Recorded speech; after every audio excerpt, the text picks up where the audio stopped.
all, can each of you tell me a little bit how you got into hospitality design? Were you a residential designer first and then make that leap, or has it always been, this interest in hospitality design?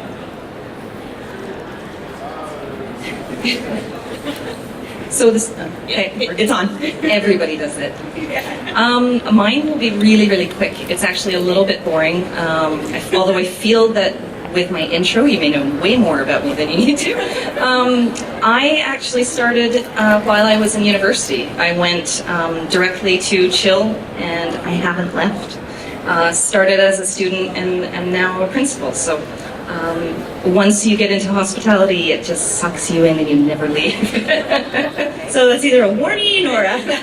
It's a love of hospitality. I started in commercial design as well, and I always did residential design on the side. So I have some experience in it, but hospitality seemed to be where I like designing for public space. And we recently decided that we don't do any residential at all anymore. We were still dabbling in it over the years for certain clients, but we like hospitality and we're sticking to it too. It pulls you in and you have no time to think about anything else. Sure. All right.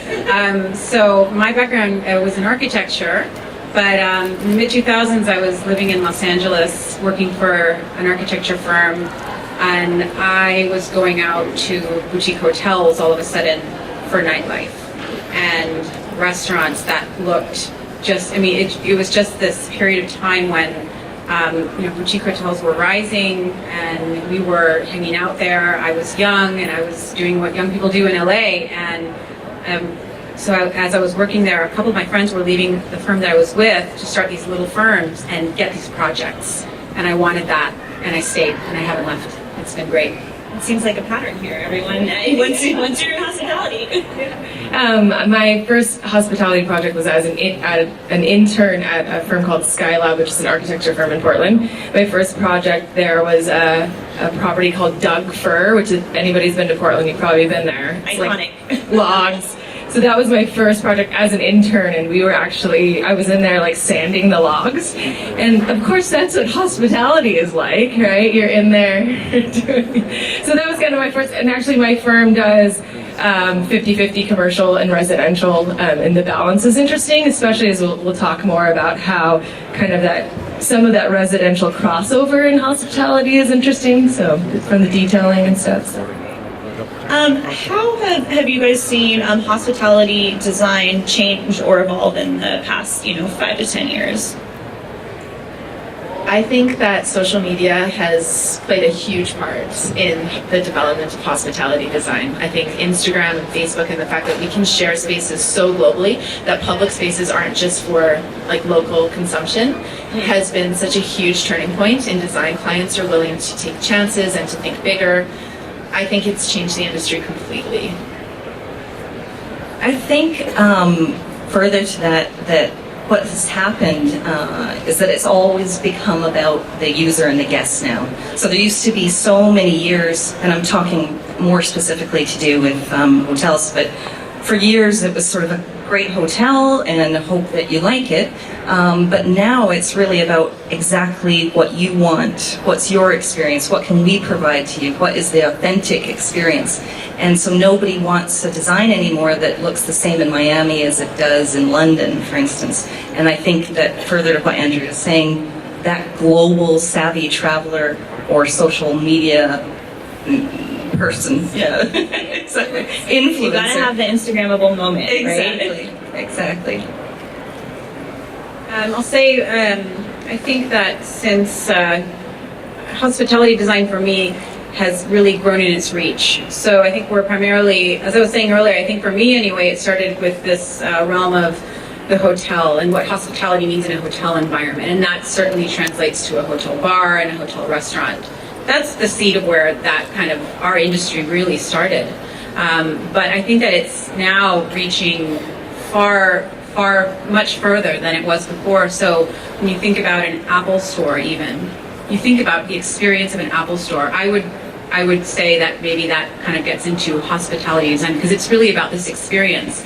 And now I work for a company that I can consider it really, we are hospitality designers because we are designing Starbucks cafes that are about an experience, and we're thinking about not only the experience of our baristas and kind of the way that their day goes crafting beverages, but it's also about this customer and how they come in and have an experience around coffee. And so I think that it's really the reach. I mean, it's far-reaching, and even as I see trade shows like this growing year after year, the idea of hospitality and hosting and the design around that is much bigger than it used to be. Well, I find it interesting. What I've noticed with Starbucks cafes is, they all kind of have their own flavor, but it's like no matter what, you walk into one and you're like, oh, I know I'm at a Starbucks. So, you kind of keep that through line, but are able to make, each store in each region kind of individual. I'd say that regional aspect that you just touched on is so expected and crucial. In Portland, for example, we just had a property open that maybe they didn't work with people locally, but they had this idea of what Portland is. So when you're there and you're in the space, it's like they're projecting like this idea of what Portland is rather than like working with somebody local, which I know like you see in specific locations. I think that's an expectation of hospitality now, that when you're in a location that you're experiencing that location rather than a total departure, like maybe more of like a Disneyland experience where you're completely, which is great, and we have those unique experiences, but I think overall blanket is kind of like you're in the moment in that city. There's a guide to where to go, but there's also an interesting trend of limited service that we're seeing too, where a lot of the brands, especially in hotels, where it's not, the hotel isn't feeding everything to you. You're encouraged to kind of go out and explore and experience that yourself too. And locations are part of that too, but it's interesting, yeah. You had mentioned in your first answer about talking about residential and hospitality. Especially for you, since you still are doing both of them, how does it differ from your residential projects, aside from, say, the obvious, you're building a restaurant versus, that? Funny, did you say that hospitality always sucks you back in? That's how I feel with the residential. Like you meet that person and they're so fun and nice, and then you're like, okay. But I think the interesting thing is like hospitality, there's so much opportunity for really custom things. You're working on a scale that gives you an opportunity to like partner with a manufacturer and do like a one-off thing specific for that, and I do a lot of that for our residential work too. So for me, there's like a really good overlap of that, and I feel like both of them inform each other. Like the detailing that you get into on a residential level, like to take that to hospitality is really intriguing. It's super challenging, but it's a good challenge. So. Well, we do a lot of multi-level residential as part of our offering. We don't promote it as much, but I don't know why we don't, because it tends to be almost 50% of what we do. And what we've found that a lot of the development firms have come to us primarily because of our hospitality experience. So they've said, this is where the industry is going. Obviously, residential and hospitality are melding together so much. Those expectations that when you go to a hotel, it should feel as comfortable as your home, and when you go to your home, you should have the design savvy of a hotel. So we're taking a lot of the lessons and I would say probably the attention to detail, much like what you were talking about, in that you're carefully designing everything for that residential experience now based on that previous experience. Well, and it seems like people are traveling so much more too for work, and people. It's no longer like, oh, we're going on vacation once a year. It's like I'm traveling for work, X amount of days. So I'm assuming that must have a huge impact on it. Yeah, and to Andee's point, I think the detailing from residential design, when you can spin that into your hospitality projects, you can create these immersive design scenarios where it's unnoticed. You don't notice the fire alarm because you've been able to hide it behind some millwork, but you take those levels of warmth from that residential background. I did.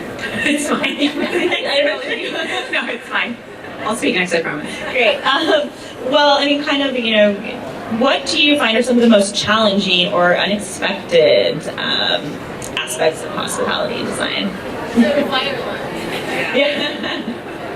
I'll say, actually, that is a good point. I'll say with hospitality design in general, there is this union of really practical design that has to be functional. There are certain things around having large groups of people in a building that have to be respected.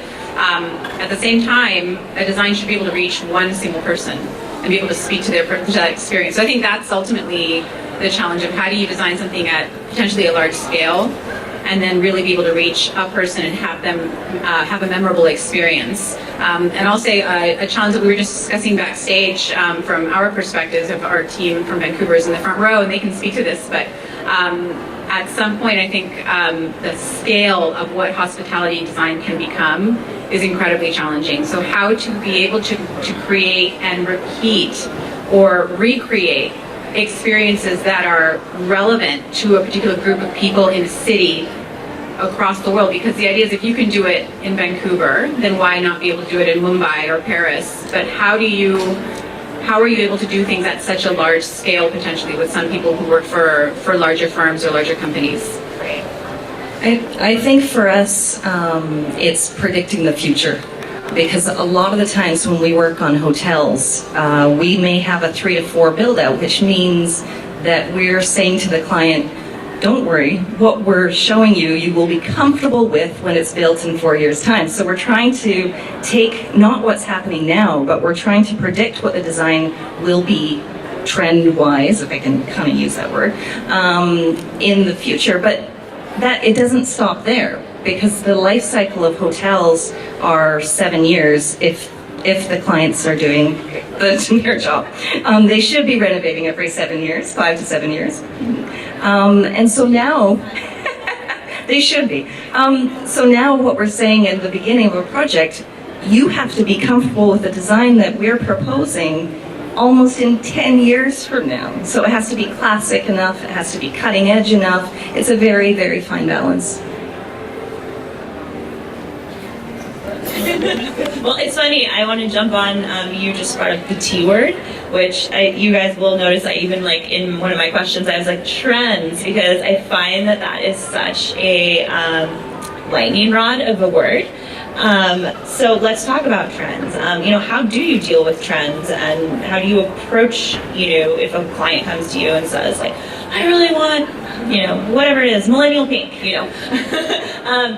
how do you kind of embrace that, but at the same time, if you are, say, designing a hotel that needs to be, there for 7 years, how do you guys approach trends in your work? Do you love them? Do you hate them? I hate them. Okay. No, I mean, I think for my practice, like, we really look at really kind of knowing what trends are happening, and it's very easy to see what's trending. I mean, that's something that we have, is like a lot of visibility into that, what people are responding to. And it's interesting, like recently I was in Miami, and I had a client that took me around to like the coolest, newest spots, and they all had barnwood. I was like, okay, if it's made it to Miami, then okay, that one's over now. But in my process, actually, what I do with the client is we go through a conceptual phase where we're establishing a base of how and why we make decisions. Like how and why you pick this light. Are we picking this light fixture because it's cool and you're drawn to it, or do you like it because you've seen it a lot?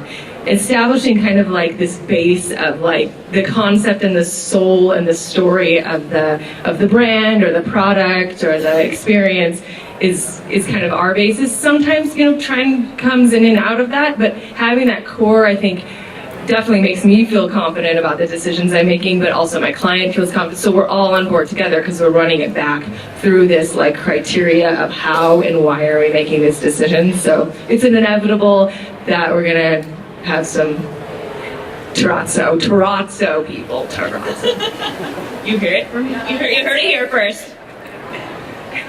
We also try to avoid trends as a practice, but I think Everyone, the way we all say trends. listen, bulb. But I think more so, to your point, it's about creating a creative brief, a language for the client that pulls from all kinds of obscure references and studying like why things are trending and where did that come from? What informs that, and creating something that will stand the test of time because of where it's come from. So like a trend can pop in, but then it depends on the discipline too. If you're doing retail, you want them to refresh within 5 years. If it's a multifamily, it's got to be there for a while. If it's a restaurant, you maybe want to do something a bit more trendy with the knowledge that in 3 years, if this is still your client, maybe we switch that out to something a little different. Like it can be an operations ongoing issue as well. But I think creating trends all come from somewhere, right? So people pulling from references creates this critical mass of what people like. But if you're trying to pull from more obscure art and music and architecture, whatever it is, sometimes that's how you can create something a little bit better or beyond that trend. Like, what is it going to be next? How is this going to like translate into 5 years from now? But in a way, you want to keep it nimble, right? Very much so. Yeah. And we like to, and in our work, we more so like to create a palette. Like I'm sure with the photos you've noticed, we like white a lot because our clients are retail clients and they need to be showing off product too. So when you introduce a trend, you introduce almost too much to the project. So we really try to be very subtle about how we pull those in. Starbucks is going to do it first. Starbucks is going to do it first, so you just watch what they do. So we have the trendsetter over here. Thank you. I like to think about if you zoom out culturally, even beyond design, there'll always be trends like bell bottoms, high heel boots, whatever. But if you zoom out and you think about why are trends happening, and when does a trend or when does things that collectively we seem to all be doing at the same time become a movement?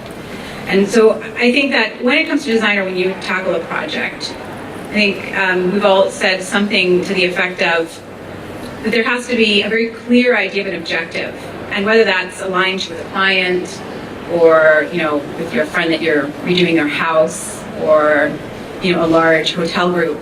I think at the beginning of a project to really identify what is the main goal of the project. What are the things that we're trying to achieve in terms of objectives, in terms of experience, and then the decisions that you make throughout the project have to align with that objective. And then you have a real clarity in your decision making, your design process, and then the outcome, and you can see it. And that's in all its purity is what I think we all aspire to. So then the question of if you decide to use reclaimed wood because it supports the point of what you're doing, then go to it.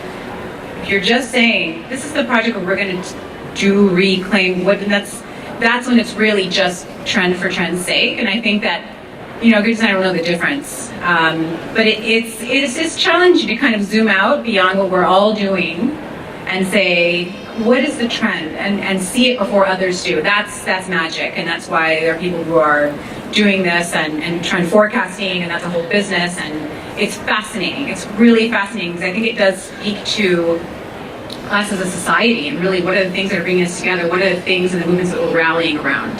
It's kind of funny, but psychologically it's really amazing.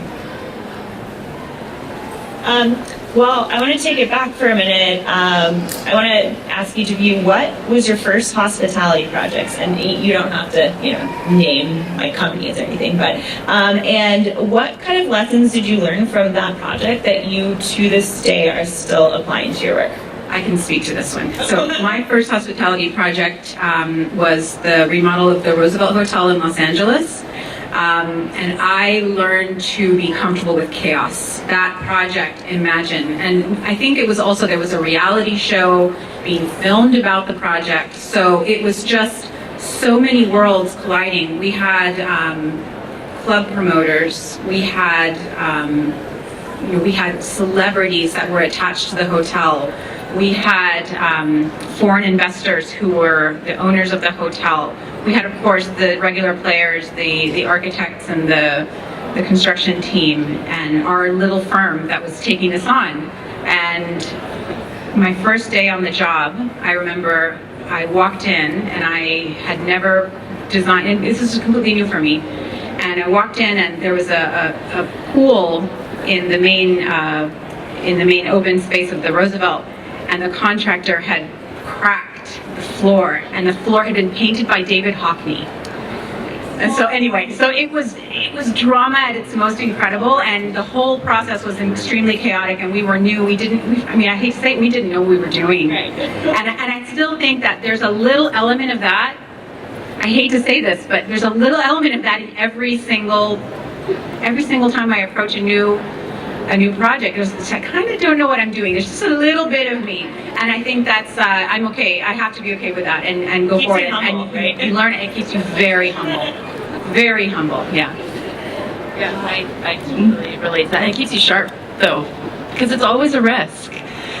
But the first hospitality project I did was a restaurant here in Yaletown, and the thing that I've always carried with me, and it was a hard lesson to learn when they put up this horrible wallpaper, and it broke my heart, and the customers were just coming in, it was just about to open, but it's the client's project at the end of the day, and it's their livelihood, and we've learned to be so clear in how we communicate our intent, and sometimes we have to do it every day in the process. Like when we're finishing up a job, it's like we don't want the client to come on for the last 2 weeks because the project's awkward and it looks terrible, but in those moments you can be like, no, this is like why we made these decisions. Remember that, like it's all for the greater good. Like the clearer we can be with them, the more comfortable they are with us, but it's always their project at the end of the day.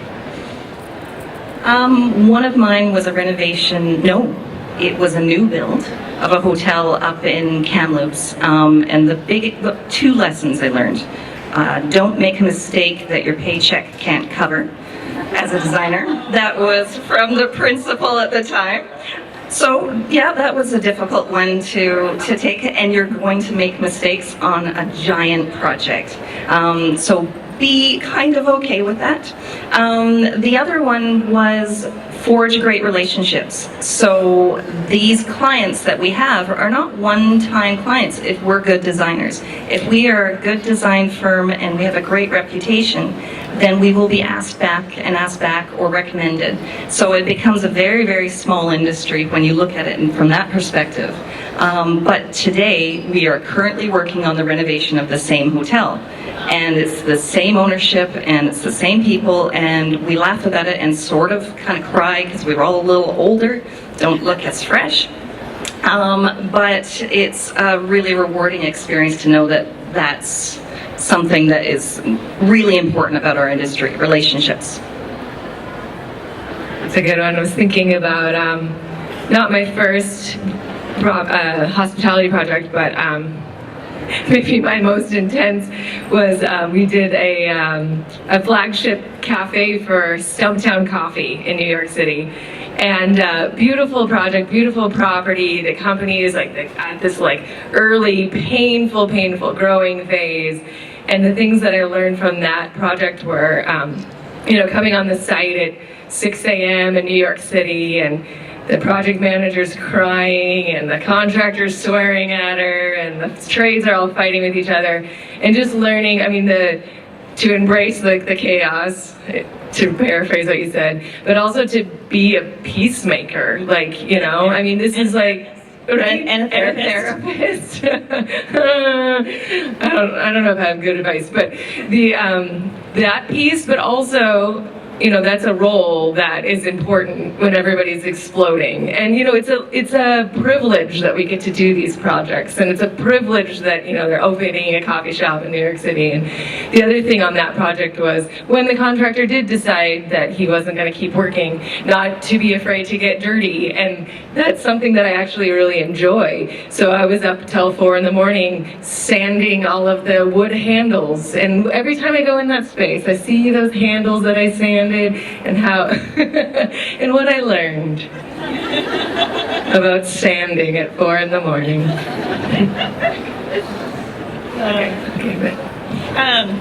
Well, one thing I always find interesting talking to designers is I feel like there's this kind of thin line of having extreme constraints and having total freedom. And I always hear different things from different designers. Some people love one, some people love the other. Where do you guys sit with that? I hear what she says about Okay. I love both. Of course, I hate both as well. There's challenges with everything. The idea of I think I'm looking at probably a lot of designers, and we all know what a blank page feels like. It can be quite torturous, but it's the most exciting thing as well, because there's nothing like really coming up with something that you think is original and that is suitable, and it's the right, it's a right direction to take a project. That's incredible. But to start from nothing is challenging. On the other hand, I would like to say there are projects that I've done that have been incredibly resource and cost constrained and time constrained. And those, when you get it right, when you know very, very clearly what your parameters are, the limits, I can live within those limits. I think a lot of designers can. Of course, that we've all had the challenges where if the budget were only, if the time were only, if I just had more people. And this is the reality that most of us live in. So I mean, obviously there are, of course, challenges to both, but I think it's really the everyday balance, and there's never that one, there's never a perfect balance, there's always something. So we have to become, I think to me that's the thing I'm saying about also the chaos, it's that, you know, that every project's never going to be handed to you. It's like, oh, it's perfect. Go make a great project. Right? Never. Get used to it. It's just not going to happen. I think along those lines too, a mindfulness of like your big concept, and always thinking about the different tiers of that it would still be successful if it's value engineered to another level. If it's not the solid, gold bars that you were planning on, maybe it's, what is it a strong enough concept that you can take it to these other levels and not fall apart and like lose it and have to start from ground zero? It's like, because that's always going to come in. And, I have my own practice. I've had it for over 10 years. I just ask them, like, are you going to constrain me on this? And then I just say no and walk away. I think that's something that I always think about and try to coach my team on, is that when you get, let's say you're midway in a project and you get some crazy challenge thrown at you or some ridiculous thing happen, which happens all the time, think to the end of the project. When that project opens and you can go back in time to this moment, what decision did you make that made this an even better project and landed it where you wanted it to land at the end? Every opportunity, it might sound a bit hokey, but every opportunity like this is a challenge, or every challenge is an opportunity, however you want to look at it. But I think you have to kind of just zoom out for a bit and rise above that moment and think, what did I do in that time? What did I bring to the project or to the decision making that landed it where we wanted it to be in the end? So I think that you really have to consider each time. Nothing's going to kill it unless you let it. So whether that's your idea or the project or the creative process or however you want to look at it. Yeah, I think every designer would just love a client who was like, just call me when it's done. Take your time. Stop it. We have a few of them and they're early. But there are few and far between. Like most of the time you're working with constraints, but sometimes most of the time the constraints, like you're refined in the fire, they produce something better, to your point, for sure. And when you can work within the constraints and you can still produce something beautiful, that feeling is like nothing else. Moment. Yeah. It's a puzzle and there's no pieces. You just have to figure it out. Freedom. I just want freedom.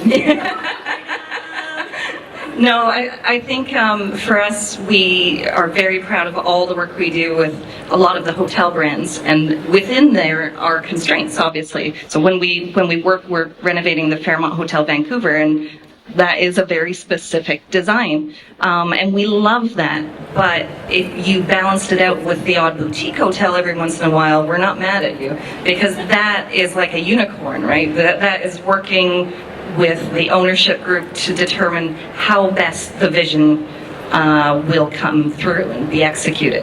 And that kind of freedom is fleeting and far and few between, but it's a nice foil to the rest of the work.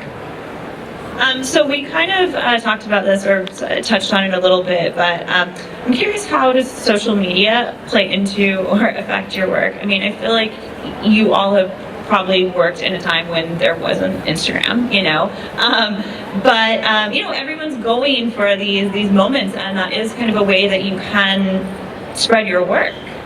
So I mean, I've heard people are like, oh, I love it, I can get my work out. Some people are like, oh, I can't, it's too much. So how do you guys kind of take that in? And we've embraced it so much that we've actually got a concept for a hotel around social media personalities. But in that case, it's kind of still quite subtle. And I think that's probably where we go with it. We don't spend our time wondering about that one-point perspective in the design that will be photographed beautifully with a nice symmetry. Of course, we're still thinking about the use and the function and the vision and the client's budget. But it has changed things so considerably that if you had said to me even 5 years ago, when you're developing concepts for a hotel, would you be doing this? Would you have a client that says, well, maybe we should do something a little bit extra in the lobby because that's the area that all usually all the women kind of come in and take photos of themselves in this area. So it does change it quite a bit, but it's still something that we kind of do in a subtle manner. Our Instagram profile is basically impossible to find. Like, we don't really participate as content creators, but I love social media for upping the ante. Like, it's so different compared to what it was 10 years ago. And while we're the same way, we're not necessarily looking for that exact one-point perspective where someone can take a selfie. It's more just if the overall experience, the value's been added to the front of house and you've created these moments throughout and it's an experience regardless, then we want the whole thing to be photographed and for people to enjoy it and share it that way. But more so for the clients, they're tapping into this huge industry of influencers and they're really willing to put their money into really pushing their designs, which has been amazing. It's changed a lot of the way that people review hotels nowadays, so the hotel brands are incredibly savvy about that. You don't have to rely on the hotel's professional photographs to tell you what that room's going to look like. You can do a hashtag for that hotel and find out exactly what it looks like. And you can find out how it's weathering and what the interesting things. And on the flip side, it's a review process. It's something that inspires us and keeps us on task, as well as within the industry. I'll say image is very powerful, and I think that social media, Instagram in particular, really it's a stage for anybody to be able to take a careful or not, a curated image and put it out there for everybody to see. It's amazing these things, how quickly they spread, how quickly things can be seen. But what I find interesting about social media today that's really relevant to designers is the possibility for one person to start a design practice and be able to grow it. And if you're savvy about social media, it is a very powerful tool. And that's something that we didn't have 10 or 15 years ago. I mean, it's amazing. And I think that in general, this type of medium is really allows an individual to be heard and to be seen. And it's extremely liberating. It's, of course, take your chances where you will, but I think that it's amazing, and I love the application to small firms. One image that taken the wrong way can make or break you. It's you have everybody in the world can be a critic of your project. Everybody. And to that point, I think there's an interesting way to almost debrief after your project is done. A year later, you go through the photos that people have taken of it, and they're capturing things that maybe you didn't even anticipate. Emma Peter has talked about her work as an architectural photographer, and architects have said to her, like, I didn't even see that angle. And it's interesting to go back then and see what people are noticing that you may not have, or how you can perpetuate that. Conflicted. You're thinking over here, I can tell. I'm conflicted because there's an image and we're building to hopefully photograph it, but the point is for the experience of the real experience, right? And we know that these images are fleeting, and it's a conflicting thing for me because you go to a property like at Hem in Stockholm. Raise your hand if you've been there. You could never capture that property in photographs. It's really the experience. And you know, as interior designers, we have a responsibility for like what people are touching and feeling and the mood and all of that. And you could capture that in a little snapshot, but you know, I think what's exciting about what we do is the depth and the responsibility of that depth. I was just at the Museum of Ice Cream. Has anybody heard of this? And yeah, I mean, there's all these trends of museums and experiences that are just for that moment, and it's fleeting, and it's like, it's fun. But, you know, I think that I think it's just interesting to think about the responsibility that we have. It's like material and waste and all of this, like, all of these people with all this experience being summed up in like so many like snapshot. It's exciting and thrilling. I love it. Wonderful. Great. Well, I just want to ask really quick, outside of, you know, other designers, what inspires you guys? Like, where do you draw inspiration, you know, outside of the design world? Everywhere. I think that's part of being a designer, is you're like that crazy person who's always like, what's going on with that curtain rod? I'm like, what's that baseboard made out of? And like, obviously art and like, you know, all of the things that we grew up loving, old record covers and like whatever, but I feel like it's just like being keenly in tune to what's around you all the time, noticing how it's used and like how you could do it. I got into design through welding, actually. Learned to weld and was making furniture, metal furniture, and also doing work for the Oregon wineries. And then decided to go to school and kind of study history of furniture. And then I kind of rolled into like, oh, you could get a degree in interior design, yada, yada, yada.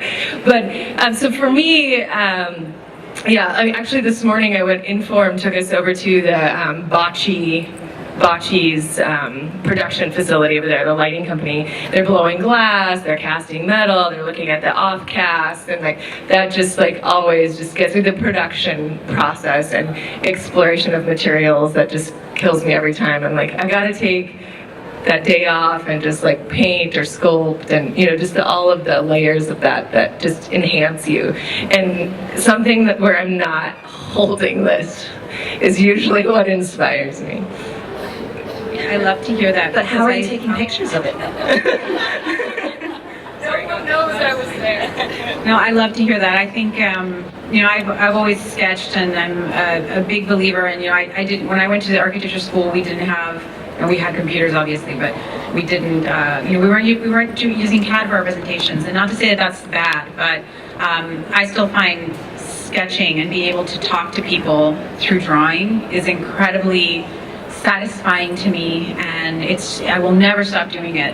I love it as a process, but I think that what inspires me the most is really something I think we've been talking about and I think it's experience and people and different cultures. So when even, you know, being in Vancouver for a few days, just walking around the city and seeing how people behave, what they're doing, how long do they spend in a coffee shop, you know, there's so many cultures here, so many languages, and just I just love to sit and watch people and observe them. And really, as architects and designers, I think that we have to be experts at how people live, because we're designing these spaces where we live, where we brush our teeth, where we have our coffee, where we have our drinks, where we sleep. It's our responsibility, and that is tremendously and always will be very exciting to me. I love it.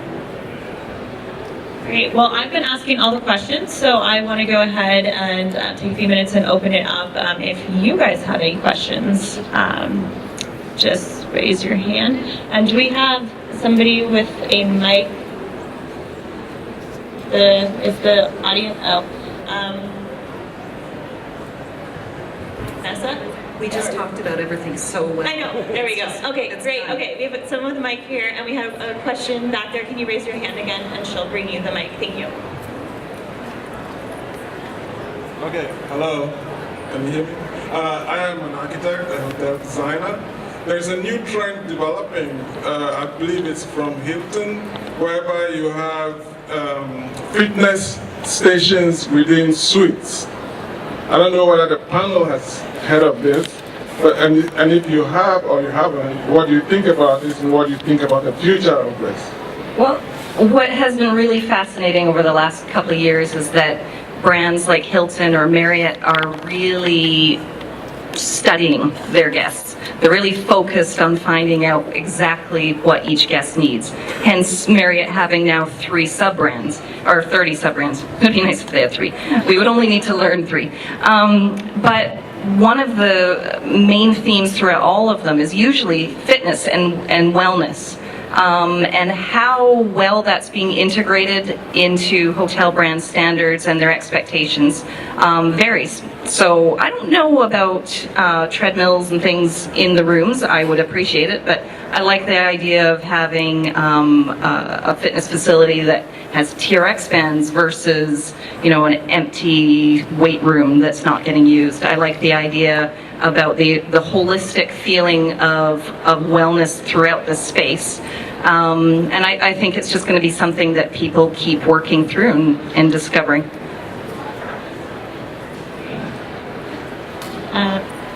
Got one over here.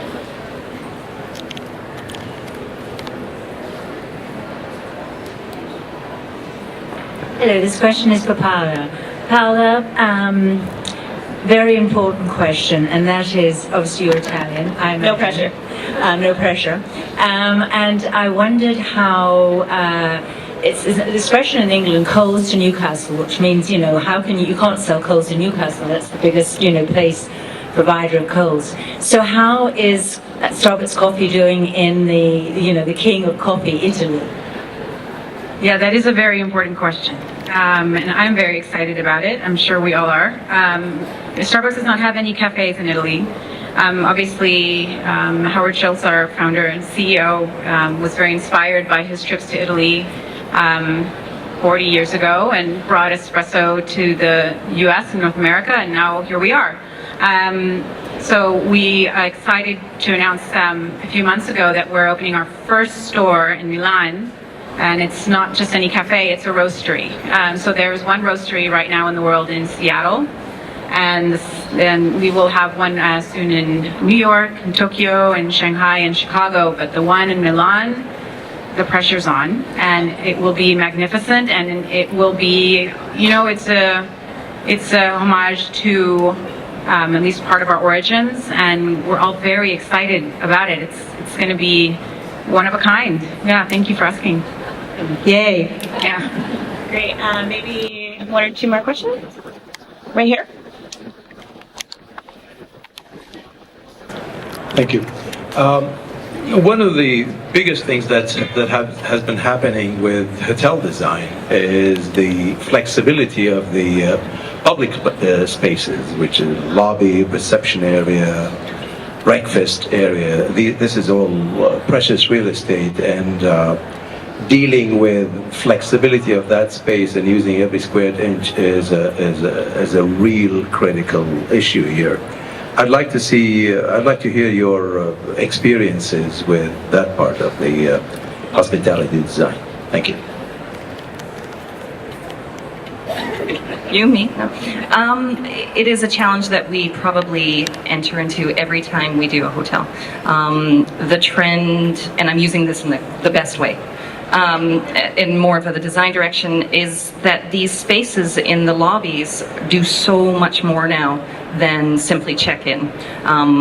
It has to do everything from day to night. It has to allow somebody to work by themselves, meet with their coworkers during a break in the conference. It has to be a date night. It has to be, you know, there is so many things that it ends up becoming quite a puzzle to solve. And we have very successful examples of that. Fairmont Packrim is one of those where if you tap into a little bit of the energy and excitement of a city and are able to do the right percentage of F&B to entry to circulation to reception, then you can really create magic. But it is something that requires a tremendous amount of study, and it's also not the same solution for every hotel, every brand, every location. So it's on the top of our mind as one of the many nuts to crack in hospitality design. So we're actually need to wrap up here, but I'm hoping you guys wouldn't mind maybe staying a couple extra minutes if people have, additional questions. And also, if people are here for the CEU credits, there should be somebody who will be kind of in the back with, oh, nope, here we go, right here. Great, well, thank you so much, ladies. I mean, we could go on and on. This is such a fascinating topic. Thanks. And thank all of you for coming.